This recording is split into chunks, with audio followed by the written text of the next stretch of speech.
신장에 굉장한 스트레스를 주면서 신장을 가장 빠르게 망가뜨릴 수 있습니다. 그런데 여기에 보디빌딩을 하거나 조금 더 체중을 빠르게 감량을 해보겠다고 수분 섭취까지 제한하게 되고 거기에다 된다라고 한다면 그냥 안 살겠다는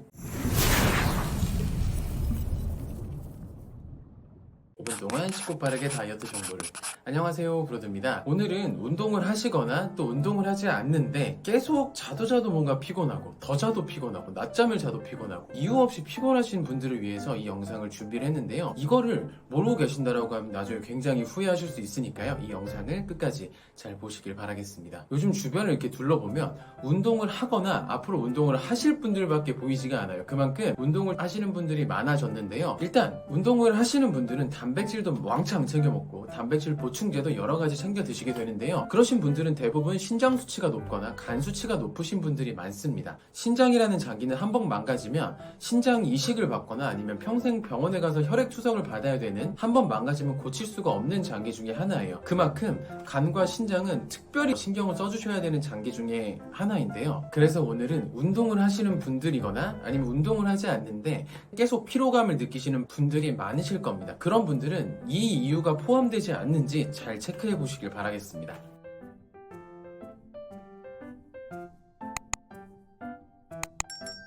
첫 번째는 바로 흡연인데요.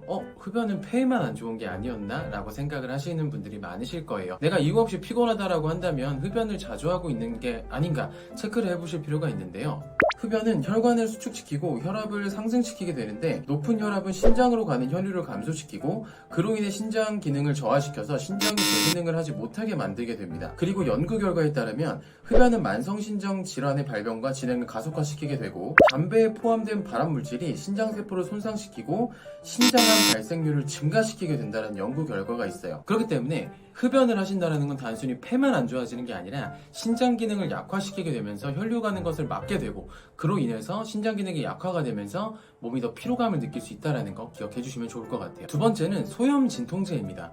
우리가 운동을 하다 보면 근육통도 오게 되고 허리도 아프고 무릎도 아프고 어깨도 아프다 보니까 소염 진통제를 찾으시는 분들이 많으시고, 근육에 염증 생기는 걸 막기 위해 소염 진통제를 드시는 분들이 굉장히 많으신데요. 이게 또 굉장히 치명적인 이유가 될 수가 있습니다.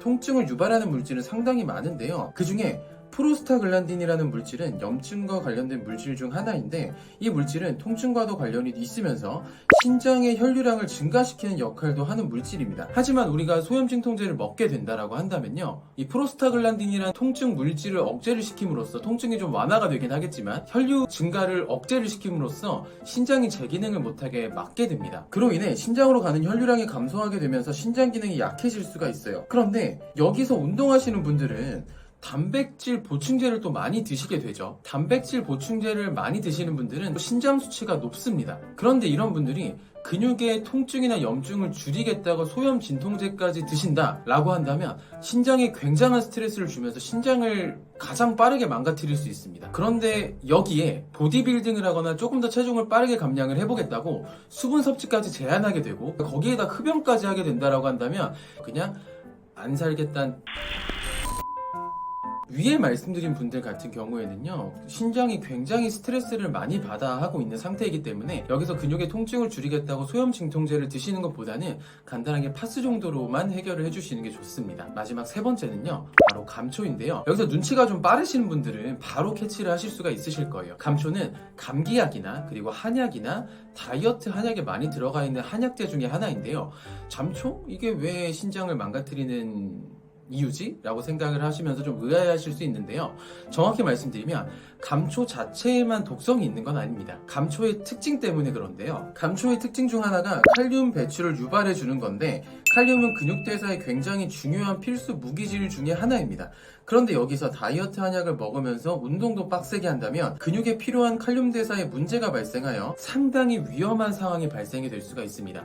대표적으로는 근육이 녹는 횡문근 융해충에 걸릴 수도 있어요. 감기약 또는 한약, 다이어트 한약을 장기간 복용한 분들은 칼륨이 풍부한 바나나와 고구마 같은 식품들을 주기적으로 섭취해 주시면서 수분도 많이 섭취를 해주시는 걸 권장드립니다. 그리고 혹시나 해서 말씀을 드리는 건데요, 고구마랑 바나나를 엄청 많이 드시는 분들이 계실 수 있어요. 있어요. 신장 기능이 정상이신 분들 같은 경우는 혈액의 칼륨 수치를 잘 유지를 할 수 있지만, 신장 기능이 약화가 되어 있으신 분들은 혈액 내 칼륨 수치를 잘 유지하지 못하여 근육마비라던가 심한 경우에는 심장마비 같은 치명적인 상황이 발생이 될 수 있습니다. 그리고 만성신장 질환이 있으신 분들 또는 신부전증이 있으신 분들 같은 경우는요, 의사분과 꼭 상담하여 칼륨의 양을 조절해 주시는 게 필요합니다. 바나나 한 개당 280mg, 고구마 한 개당 340mg의 칼륨이 들어가 있고 1일 섭취량은 3500mg이기 때문에 바나나는 하루에 최대 13개, 고구마는 10개가 넘지 않도록 섭취를 해주시는 게 좋습니다.